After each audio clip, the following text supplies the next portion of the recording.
আবুল হাসান খেরকালি রহমতুল্লাহ আলাই ডাক দিয়া বলে, ও সুলতান মাহমুদ, জানো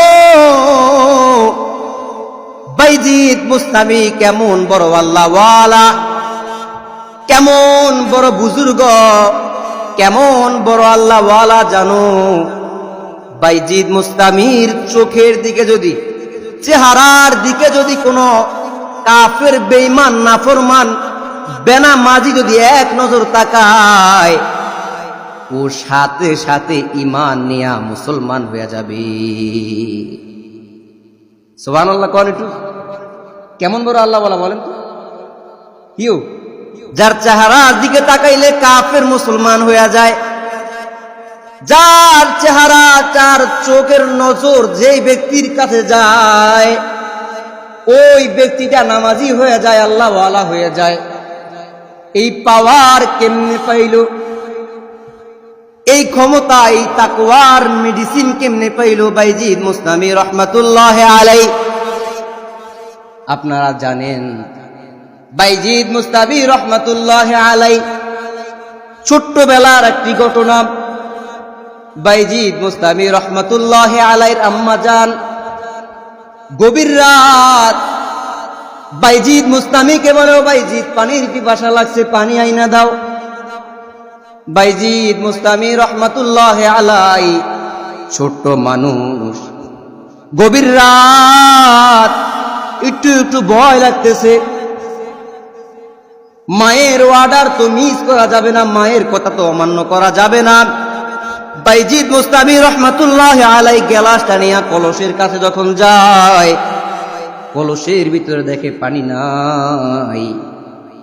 এবার বাইজিদ মুস্তামি রহমাতুল্লাহ আলাই চিন্তা করলেন, আয় রে, কলসের ভিতরে তো পানি নাই, তাহলে আমার মাকে আমি কি খাওয়াবো?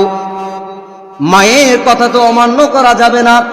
বাইজিদ মুস্তামি ছোট্ট মানুষ, মায়ের কথা রাখার জন্যে গভীর রজনীতে কলস নিয়ে বাইর হয়ে গেছে ঘর থেকে। 1 মাইল দূর হবে, গভীর রজনীতে মায়ের জন্য পানি আনার জন্য ছুটে গেল।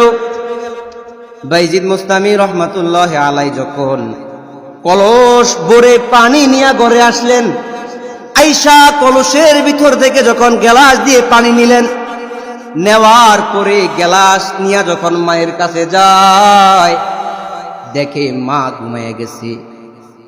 মা ঘুমিয়ে গেছে, মার কথা বলে না। বাইজিদ মুস্তামি রহমাতুল্লাহ আলাই চিন্তা করলেন, মা অসুস্থ মানুষ, পানি খাইতে চাইছে, পানি আনলাম, এখন যদি মাকে আমি জাগাই মার কষ্ট লাগবে, মার ঘুমের ডিস্টার্ব হবে।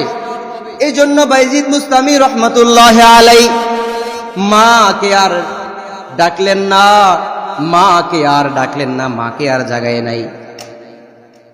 রাত্র কেটে যায়, বাইজিদ মুস্তামি রহমাতুল্লাহ আলাই গ্লাস হাতে নিয়ে দাঁড়ায় রইছে।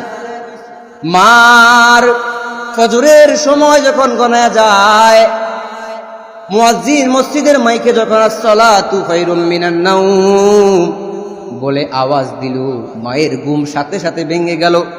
মায়ের ঘুম যখন ভেঙে যায়, চক্ষু দুইটা মেইলা দেখে বাইজিদ ছোট্ট মানুষ গ্লাস হাতে নিয়া মায়ের দিকে তাকায় রইছে। মা যখন বাইজিদের এই দৃশ্যটা দেখলো, মায়ের চোখে আর পানি ধরে রাখতে পারেন নাই। বাইজিদের মা চক্ষুটা তখন ভিজে গেল, পানিতে ভিজে যায়। বাইজিদের মা চোখের পানি মুছে আর আল্লাহর দিকে তাকায় বলে, আল্লাহ, আমার বাইজিদকে তুমি কবুল করে নাও, আমার বাইজিদকে তুমি যুগ শ্রেষ্ঠ আল্লাহওয়ালা বানায়া দাও, আমার বাইজিদকে সারা বিশ্বের ভিতরে পরিচিত করিয়ে দাও। মায়ের দোয়া এমন ভাবে কবুল হইছে, এমন ভাবে কবুল হইছে, আজকে ওই বাইজিদ কোন কাফের দিকে তাকাইলে ওই কাফের মুসলমান হয়ে যায়, কোন বেনামাজির দিকে তাকাইলে ওই বেনামাজি নামাজি হয়ে যায়। কোন নাফরমান বেঈমানের দিকে তাকাইলে ওই নাফরমান বেঈমান আল্লাহ ওয়ালা হয়ে জান্নাতের মালিক হয়ে যায়। বলেন সুবহানাল্লাহ।